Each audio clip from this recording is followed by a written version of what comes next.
दोस्तों, आज की कहानी है जीजा जी। दोस्तों, कहानी शुरू करने से पहले अगर आपने हमारे चैनल को सब्सक्राइब नहीं किया है तो सब्सक्राइब कर लीजिए ताकि आपके पास पहुंचे हर नया वीडियो। दोस्तों, मेरा नाम निहारिका है और मैं कोलकाता से रहने वाली हूँ। मेरी उम्र 23 साल की है और मैं देखने में बेहद खूबसूरत हूँ। मैं एक प्राइमरी स्कूल में टीचर हूँ। मेरी एक बड़ी दीदी है जो मुझसे 4 साल बड़ी हैं और उनकी शादी हो चुकी है। मेरी दीदी हमारे घर से 1 घंटे की दूरी पर रहती है, इसलिए अक्सर हमारा आना जाना लगा रहता है। मेरी दीदी की लाइफ अच्छी और सुखद है। जीजा जी एक बड़ी IT कंपनी में काम करते हैं। वे दिखने में अच्छे हैं। ये बात मेरी दीदी की शादी के 3 साल के बाद की है। उस वक्त मैं 20 साल की थी। हमारे यहाँ एक फंक्शन में सब लोग आए हुए थे तो दीदी और जीजाजी भी आए हुए थे। मेरे जीजाजी अक्सर मुझसे मजाक करते थे और नोटी बातें करते थे। मैं अक्सर उनकी नोटी बातों को नजरअंदाज कर टाल देती थी क्योंकि हमारा रिश्ता भी जीजा साली का था तो उनका मजाक करना बनता था।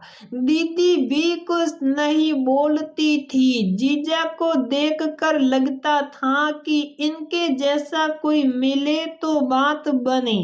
बस इसी वजह से जीजाजी मुझे अंदर ही अंदर कुछ लव सा हो गया था। खैर, इन सब बातों को छोड़कर मैं सीधा आपको कहानी बताती हूँ।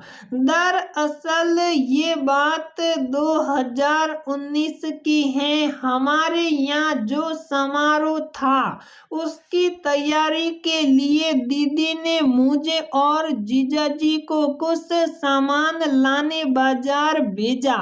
मैं उनके साथ अपनी स्कूटी से चली गई। स्कूटी को मैं चला रही थी और जीजाजी मेरे साथ पीछे बैठे थे।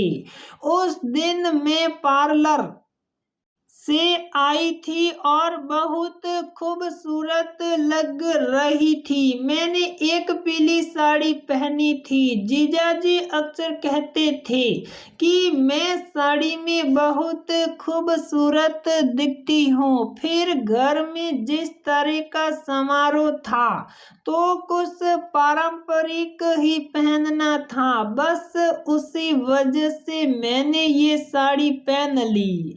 जीजाजी भी मुझे देखे जा रहे थे। मुझे भी अच्छा लग रहा था। मैं स्कूटी चला रही थी और जीजाजी पीछे बैठे थे। मैं कुछ नहीं बोली और गाड़ी चलती रही। मुझे थोड़ा अजीब सा लग रहा था और कुछ पल के लिए घबराहट सी भी लगी, लेकिन फिर मुझे अच्छा लगने लगा। कुछ 30 मिनट बाद हम अपनी जगह पर पहुंचे और सामान लेकर वापस आने लगे।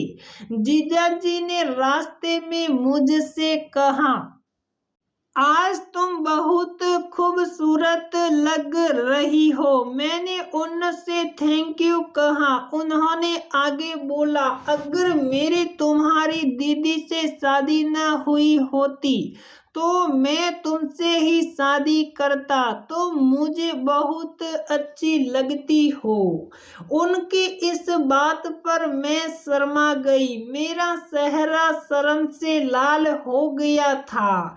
दिल धक धक करते हुए जोर से धड़क रहा था। मुझे लगा कि मैं अगर और देर तक गाड़ी चलाई तो कहीं ठोक ना दूं, इसी को ध्यान में रख कर मैंने एक खाली सी जगह देखकर गाड़ी रोक दी। जीजाजी ने पूछा, क्यों रोकी गाड़ी? मैं कुछ बोल नहीं पा रही। मैंने कहा, आप चलाइए। उन्होंने मेरी हालत देखकर समझ लिया और मुझसे गाड़ी ले ली। तभी मुझे न जाने क्या हुआ कि मैंने गाड़ी पर बैठने से पहले उन्हें यह देख वे भी भौंचक्के से रह गए। आखिर मैंने उनसे कह ही दिया कि आप मुझे बहुत पसंद हैं और मुझे खुशी है कि आप मेरे जीजाजी हैं। वे मुस्कुरा रहे थे। उस दिन अगर हम रास्ते में न होते तो मेरी उसी वक्त पर परिस्थितियां वैसी न थी और हमें जल्दी घर आना था, तो हम आ गए और घर पर अपने कामों में लग गए। अब हम दोनों को एक दूसरे के जज्बात पता चल चुके थे, तो हम दोनों भी अच्छे से एक दूसरे से मिलने की अपनी तैयारी में लग गए। ये तैयारी जीजाजी कर रहे थे। उस दिन के बाद से हम दोनों, जब भी हम दोनों खाली होते तो अक्सर मोबाइल पर व्हाट्सएप पर घंटों बातें करते। उस वक्त मैं कॉलेज में मास्टर की डिग्री की तैयारी कर रही थी, तो मुझे कोचिंग की आवश्यकता हुई। जीजाजी ने मुझे एक कोचिंग के बारे में बताया। ये कोचिंग उनके घर से आगे जाने वाले रास्ते में थी। उन्होंने मुझसे वहां दाखिला लेने को कहा। घर में भी सबने मान लिया। मैं भी खुश थी। कोचिंग में एडमिशन लेने के बाद मैं जीजाजी के साथ आना जाना करने लगी। उनकी बाइक पर ही मैं आती जाती। एक दिन मैंने प्लान बनाया। उस दिन मैं एक कोचिंग की एक्स्ट्रा क्लास का बहाना बनाकर जीजाजी के साथ निकल पड़ी। उन्होंने हमारे लिए एक दूर के होटल में कमरा बुक करा रखा था। हम दोनों वहां कोचिंग ज्वाइन करने के समय तक पहुंच गए। अब हमारे पास शाम तक का समय था।